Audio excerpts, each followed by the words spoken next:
Our mental health systems are catastrophically failing us. When people experience high levels of mental health crisis and distress, it is most often a legitimate response to trauma.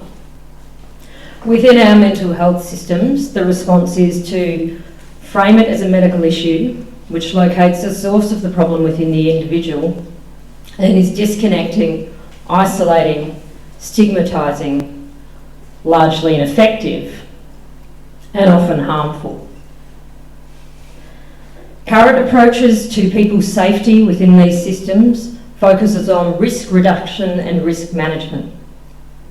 This leads to dehumanising, coercive and compulsory treatment models, which are largely ineffective and incredibly harmful.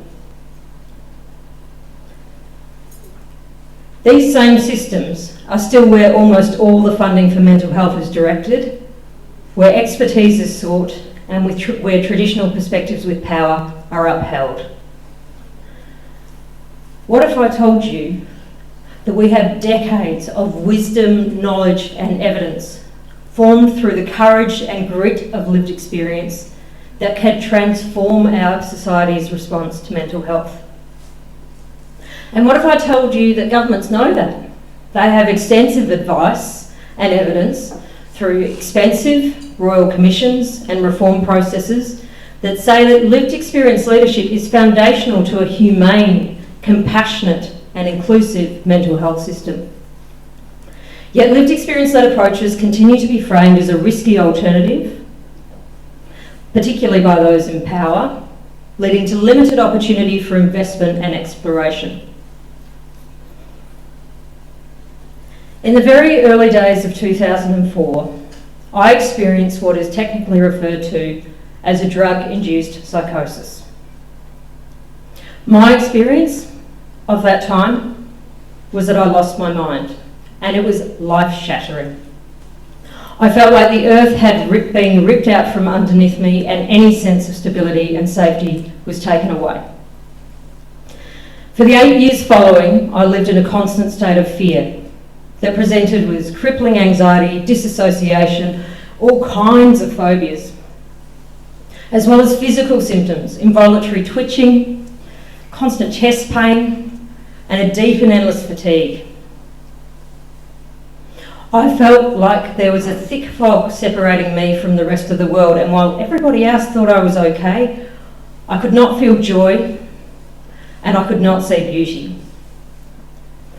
I sought help, and most of the help that I sought focused a lot on the what and the how of my experience, which basically boiled down to you've got a lifelong disorder and you're going to need to manage it with medication and through psychological techniques.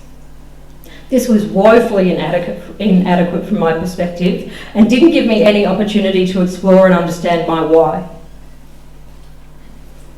By 2010, exhausted and fed up, I headed over on an 8-month trip to Africa, India, Nepal and southern Thailand. I wanted answers. I stayed in Buddhist retreat centres, I undertook an intensive yoga practice in an ashram, I badgered constantly spiritual teachers all over the world, and I spent time with my uncle, a Catholic priest in southern Thailand working with Burmese refugees. So I was trying to figure some stuff out and looking for any avenue to do that.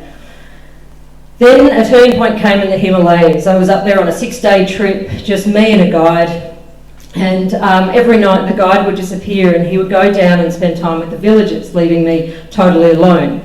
It was monsoon season, there weren't a lot of people around, so I was pretty much alone in this guest house a lot of the time. This one night there was an earth-shattering thunderstorm. It felt like the sky was breaking above me. I didn't know what to do. I had no one and nothing to distract me. So I decided to meet myself head on. I sat with all the feelings and fear and spiritual and emotional pain that I was holding, and I allowed it to run through me. And just when I thought I couldn't tolerate it anymore,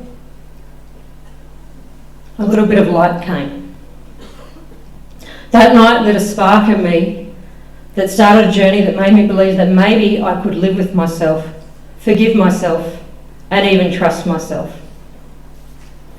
But should everyone going through crisis need to run off to the mountains, grappling with life and death, to begin the journey of healing?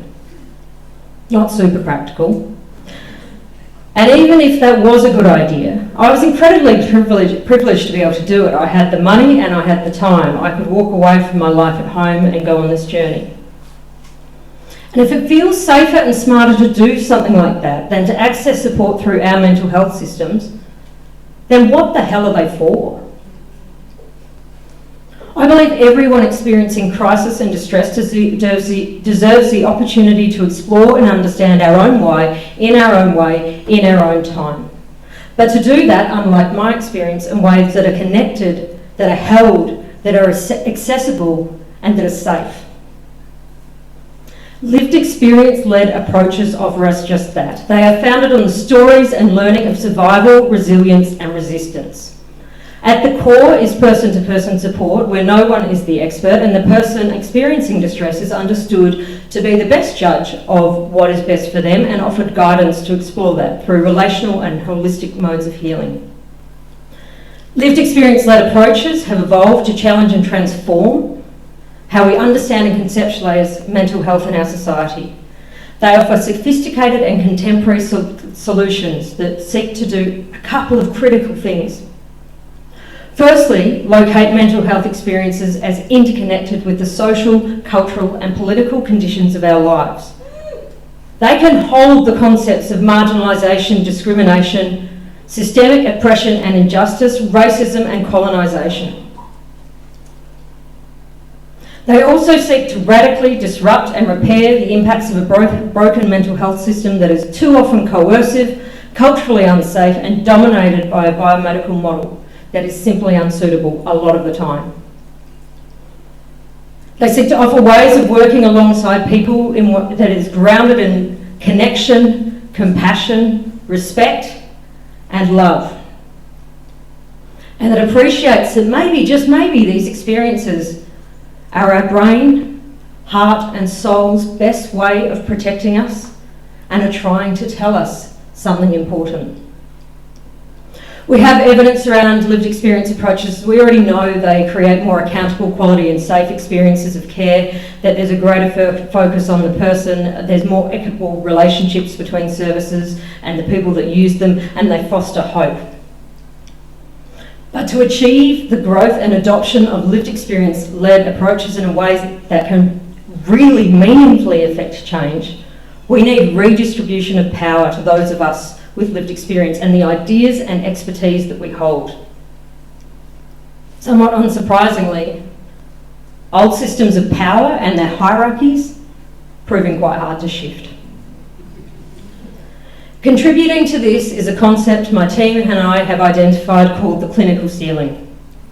Think of it like the glass ceiling, only above the ceiling is the biomedical approach and the clinical mental health system that holds it up. Under the clinical ceiling, lived experience-led approaches have limited opportunity to influence reform and change because they counter the dominant model the ceiling's protecting.